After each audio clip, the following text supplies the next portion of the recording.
Alors ici, waouh, waouh, waouh. Oui, au passage, vous voyez que c'est dans la palette contour qu'on peut faire des flèches, mais sur des formes non fermées, évidemment. Sur des formes qu'on a faites avec la ligne, avec la plume, avec le crayon. On pourra régler la flèche, le pourcentage de l'épaisseur de la flèche par rapport à l'épaisseur du contour, parce que c'est lié, l'épaisseur du contour va faire varier l'épaisseur de la flèche, etc. Voilà. Comme ça, les flèches, c'est pratique, c'est là que ça se passe. Donc, ici, dans la palette des calques, on va aller travailler sur le calque des images. Les images qui sont là sur le côté, elles sont sur quel calque? Certainement sur le bon.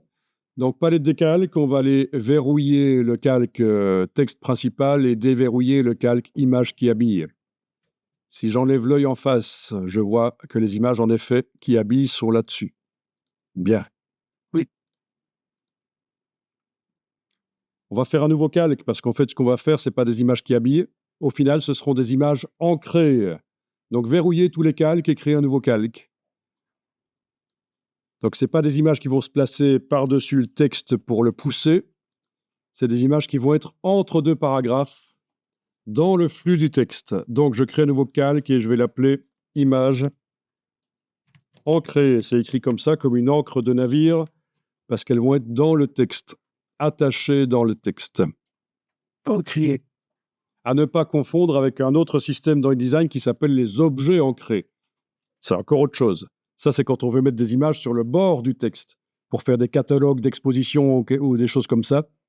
Catalogue de quelque nature que ce soit, les images sur le côté du texte, dans le flux du texte, attachées au texte, mais elles ne sont pas entre deux paragraphes, elles sont sur le côté des paragraphes. Et ça, c'est ce qu'on appelle les objets ancrés. Mais ici, c'est bien les images ancrées qu'on fait. Elles vont être entre deux paragraphes.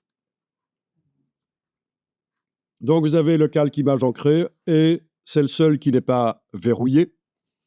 Bien, on va aller sur la page suivante, ce sera plus clair. Sur les pages 36-37. Et vous allez importer les images et on va importer les 6 images d'un coup. Super astuce ici. Oui. Fichier importé. Donc, dans le dossier de vendredi, vous allez dans le dossier d'assemblage, dans le dossier links, clic, majuscule clic. On va les importer toutes les 6 en même temps. Ah, il y en a une qui est détourée, c'est vrai, mais c'est pas grave. Tu ne peux pas. La PSD est détourée forcément. Un détourage par un masque de fusion. Donc, dans la boîte importée, quand vous avez activé vos 6 images, vous cliquez sur Ouvrir et vous voyez le curseur. Les 6 images sont dans le curseur. Ne cliquez pas. Avec les flèches gauche et droite sur le clavier, vous pouvez les passer en revue. Et ça, c'est quand on veut décider laquelle on va poser en premier sur le document. Mais ici, on ne va pas les poser les unes à la suite des autres. On va utiliser un système pour gagner beaucoup de temps et qui fonctionnerait aussi si vous devez importer 50 images en même temps. Alors, regardez. Je vais vous le faire ici. On va voir. Vous savez quoi? Ce sera plus clair si avant, je vais dans les préférences de InDesign, dans les préférences de InDesign, interface, et je vais décocher ceci. Vous pouvez le faire aussi. Édition, préférences, interface sur Windows, menu InDesign, réglage interface sur le Mac, et je décoche faire correspondre la table de montage au thème de couleur. À ce moment-là, on a du blanc autour des pages et non pas du gris. Et ça, pour la suite, ça va être important, ça va être utile. Vous devez être en normal pour voir ce qui va se passer. Je vous montre. J'enfonce le bouton de la souris, je le garde enfoncé. J'agrandis, je ne lâche pas le bouton de la souris. Avec les flèches au clavier, j'enfonce la flèche qui va vers le haut. Ça crée des rangées. Voilà, j'ai créé 2 rangées. Non, 3 en fait. Hein. J'ai créé 2 séparations de rangées, il y a 3 rangées. Avec la flèche qui va vers la droite, je vais créer une colonne. Je sais que j'ai 6 images, c'est suffisant. J'agrandis, je lâche le bouton à souris, et voilà, les 6 images sont dans un bloc. Je vais le refaire ici de manière sans zoomer. Donc j'enfonce, je garde enfoncé, je tire. Pendant que j'ai toujours le bouton à la souris enfoncé, flèche vers le haut une fois, 2 fois, flèche vers la droite, et voilà, et j'agrandis comme ça. Je peux déjà à peu près donner les proportions des blocs que je souhaite avoir, carré ou allongé dans un sens ou dans l'autre. Oui, ce serait possible. Et après, il y a une opération. Mais ça, c'est intéressant pour amener plein d'images d'un coup dans InDesign. Il n'est pas possible, bien sûr, de les amener directement là où on veut, entre 2 paragraphes. Ça va demander une opération également en plus. Donc ici, j'ai choisi de faire 3 rangées, 2 colonnes. J'aurais pu évidemment choisir de faire 2 rangées, 3 colonnes, ou une seule rangée, ou une seule colonne. Les 6 images, elles auraient été là. On est libre, hein? Alors, vos images doivent être sélectionnées, les blocs doivent être sélectionnés, et on va demander de remplir proportionnellement en tant qu'à faire. Donc, vous vous souvenez, l'icône ici, remplir le bloc proportionnellement, ou alors, menu Objet, Ajustement, remplir le bloc proportionnellement. Et voilà.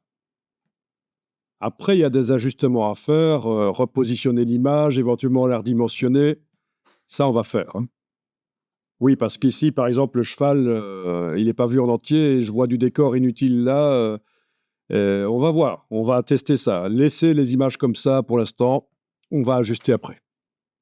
Le cheval qui est coupé par le haut là, ça va pas non plus. Voilà, c'est logique.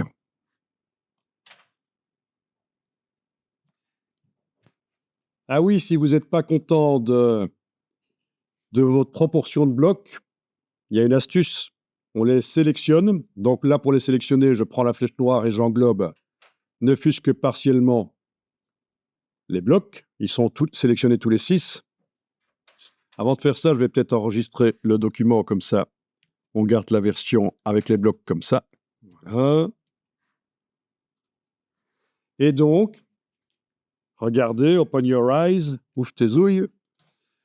Je prends l'outil de transformation et je vais, avec les poignets, transformer. Sauf que bien sûr, ça étire les images. Mais si après je demande objet, ajustement, remplir le bloc proportionnellement, elles ne sont plus étirées. Quand même.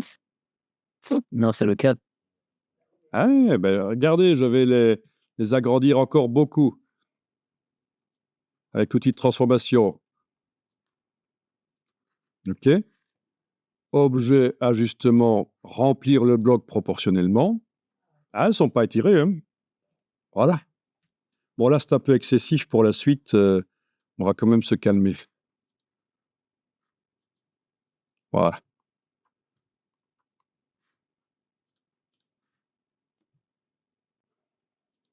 Bon, après, il va falloir les transférer là où on veut qu'elles aillent. On pourrait bien sûr leur mettre de l'habillage. On a un style d'objet. Ah tiens, on n'a pas de style d'objet image qui habille. Ça, c'est surprenant. Est-ce qu'on aurait peut-être dû aller importer aussi les styles d'objets de l'autre document que je vous avais fourni? C'est pas grave. Mais ici, on va pas faire de l'habillage, on va les insérer dans le flux du texte. Alors, il faut d'abord, et là je suis sur la page 36, il faut d'abord aller prévoir un paragraphe pour elle. Donc, je vais aller déverrouiller le texte principal et mettre le curseur texte à la fin du paragraphe. Vous voyez la balise? Oui. Bien. Je vais enfoncer la touche la grosse touche au clavier, la touche retour chariot. J'ai créé un paragraphe vide. Vous le voyez, le paragraphe vide? OK. Bon, il y a plusieurs manières de le faire. Je vais le faire par copier-coller. Avec la flèche noire, je vais aller sélectionner une des images. Attention, ne double-cliquez pas. C'est bien le bloc conteneur qu'on sélectionne. Ces vecteurs ici sont verts parce que sur le calque image ancrée, il est indiqué que les vecteurs doivent être verts. Donc, on ne double-clique pas, c'est bien le bloc qu'on va copier-coller. Vous pouvez même faire un coupé-coller si vous voulez. Un CTRL-X à la place d'un CTRL-C. Comme ça, il est dans le presse-papier, donc dans l'échange d'informations de l'ordinateur. Le clipboard. Et alors, avec l'outil texte, on va aller mettre le curseur dans le paragraphe et coller. Donc, commande V ou CTRL V. Et voilà, vous avez l'image dans le flux du texte entre deux paragraphes. Ça veut dire que si on va mettre un titre ou quoi, si on modifie le texte, elle va passer éventuellement, remonter dans le flux ou redescendre. Vous avez le curseur qui clignote là sur le côté. Ah oui, alors si l'image est trop grande, elle peut déborder en dehors des limites. Rien ne vous empêche de, dans ce cas-là, la sélectionner avec la flèche noire, puis avec l'outil transformation manuelle et la touche majuscule redimensionner. Et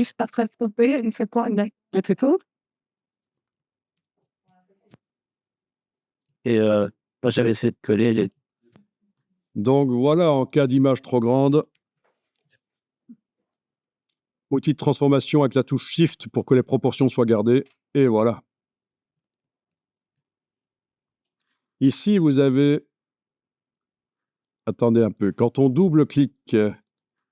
Non, on va pas dire comme ça parce que ça va vous embrouiller. Quand on va dans la palette Information, menu Fenêtre, Information, vous avez ici la résolution pixels par pouce pour cette image qui est sélectionnée. Si vous avez deux chiffres, c'est que vous avez cassé les proportions, vous avez écrasé l'image dans un sens ou l'autre. Dans ce cas-là, redemandez. Moi, je vais le faire ici. Comme ça, vous allez voir l'erreur habituelle du débutant.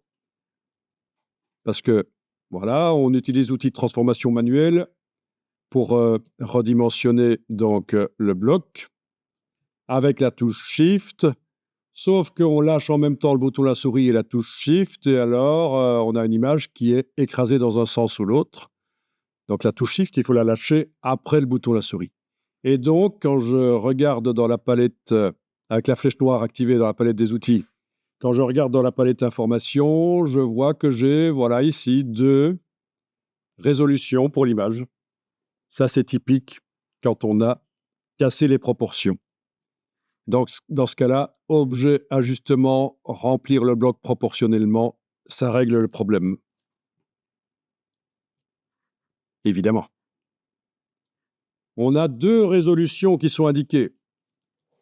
Ceci, c'est la résolution telle qu'elle apparaît quand on ouvre l'image dans Photoshop. C'est le créateur de l'image qui a mis l'image sur le web. Il a réglé avec cette résolution de 72 pixels par pouce. Et on dit que c'est une résolution pour l'écran.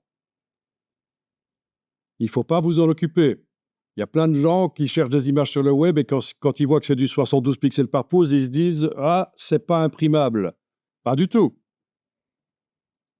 Ce qui compte, c'est l'autre résolution, celle dans InDesign. En fonction de la dimension que vous avez donnée à l'image, les pixels se sont tassés les uns sur les autres et on est à une très bonne résolution ici.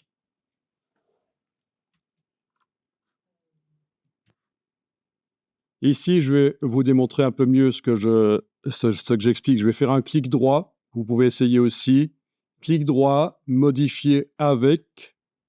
Oui, je ne vais pas modifier l'original parce que je ne suis pas certain que les images JPEG sont sur mon ordinateur actuellement réglés pour s'ouvrir dans Photoshop. Donc, je vais demander modifier avec, je vais préciser le logiciel avec lequel je vais ouvrir cette image.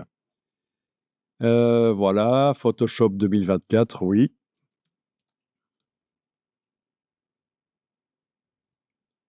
Voilà, il s'ouvre. Il a été mis à jour, c'est pour ça qu'il y a une petite vérification.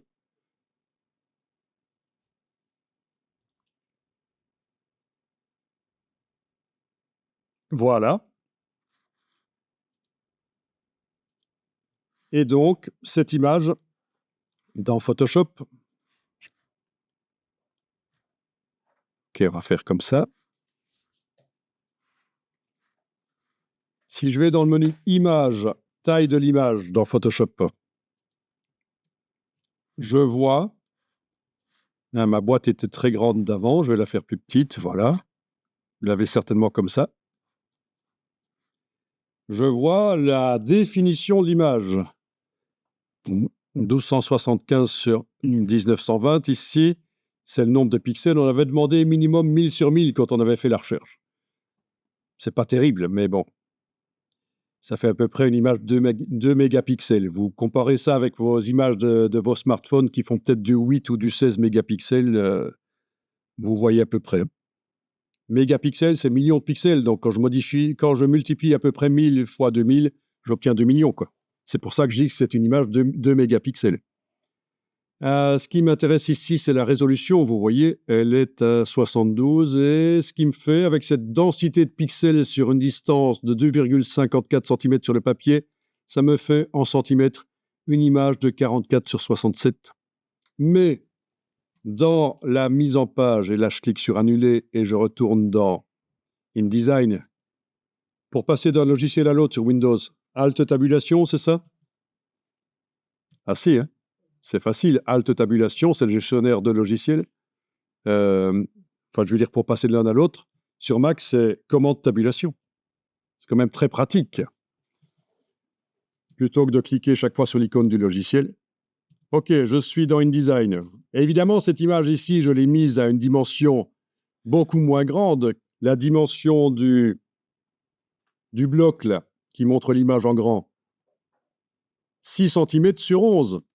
Alors que dans Photoshop, on était à combien? À 67 sur 44, un truc comme ça. Donc, ça explique pourquoi les pixels se sont densifiés. Et donc, ce qu'il faut retenir, c'est que la résolution telle qu'elle apparaît dans Photoshop, on ne s'en occupe pas du tout. Ce qui compte, c'est ceci.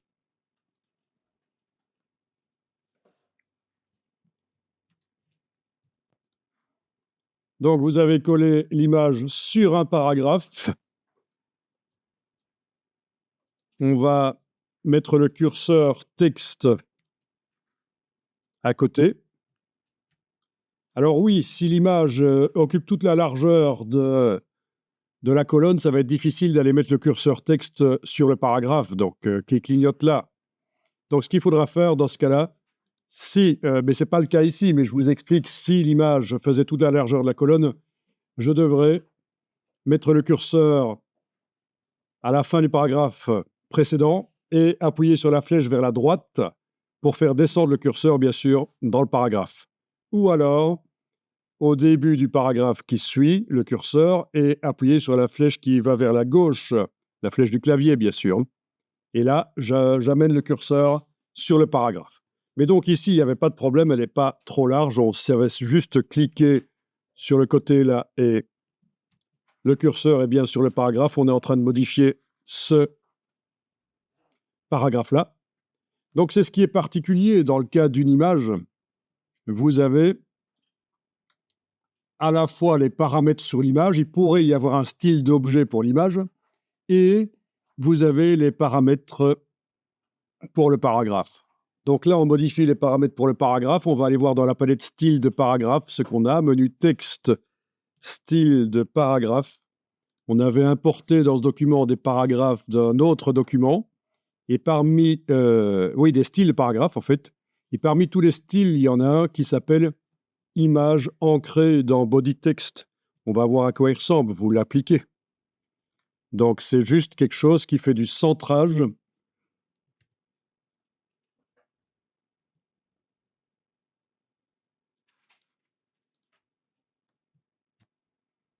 et qui règle un certain espace avant et après. Pour voir ce que ça fait, vous allez dans la palette paragraphe et vous allez voir qu'il y a 6 millimètres avant l'image, 4 millimètres après. Ça, c'est l'espace avant et l'espace après paragraphe. Et vous avez du centrage, évidemment. Dans ce cas-là, l'image est centrée dans la colonne. Texte. Attends, parce que là, ça peut être très ennuyeux. Tu veux dire que tu n'as pas de paragraphe spécialement pour l'image? Ou tu vois une balise de paragraphe pour l'image, là? Ah non, je vois pas de. Ah, ça, c'est très ennuyeux parce que tu as collé l'image dans le texte, mais tu l'as pas collé sur un paragraphe vide. Tu as loupé cette étape dans l'explication et ça, c'est très ennuyeux parce qu'on a un style de paragraphe qui va à la fois influencer l'image et le texte. Donc, il fallait absolument coller l'image sur son paragraphe à elle. C'est pour ça que là, je vais recommencer ici un peu plus loin, par exemple. Je mets le curseur à la fin d'un paragraphe, j'enfonce la touche retour chariot sur le clavier, la grosse touche. J'ai un paragraphe vide. Je vais aller, avec la flèche noire, copier une image, même la couper. Commande X sur le Mac, CTRL X sur le PC. Je vais, avec le curseur texte, mettre le curseur sur le paragraphe vide et je colle, commande V ou CTRL V, et j'applique le style de paragraphe. Il est où? Il est là.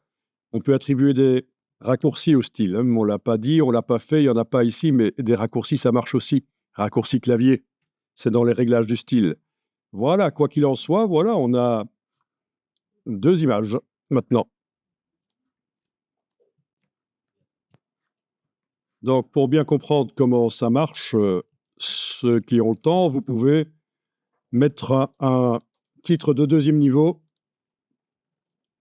avant le paragraphe qui précède l'image. Donc, vous avez le paragraphe qui précède l'image et avant, vous allez faire un paragraphe vide, touche entrée, et vous allez taper un titre. Ce que vous voulez. Hein.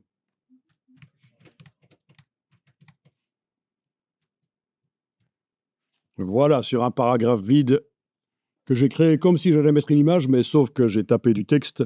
Je vais maintenant appliquer un style de paragraphe qui va être titre de 2e niveau. Voilà, et il est réglé pour commencer en début de colonne, donc c'est normal que on ait le titre qui passe au bloc suivant.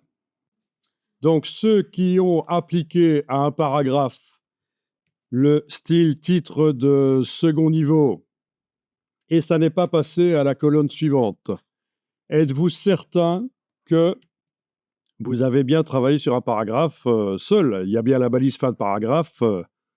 Ça n'est pas attaché au paragraphe suivant sans la balise, ni attaché au paragraphe précédent sans la balise là. Donc, c'est bien un paragraphe à part pour le titre.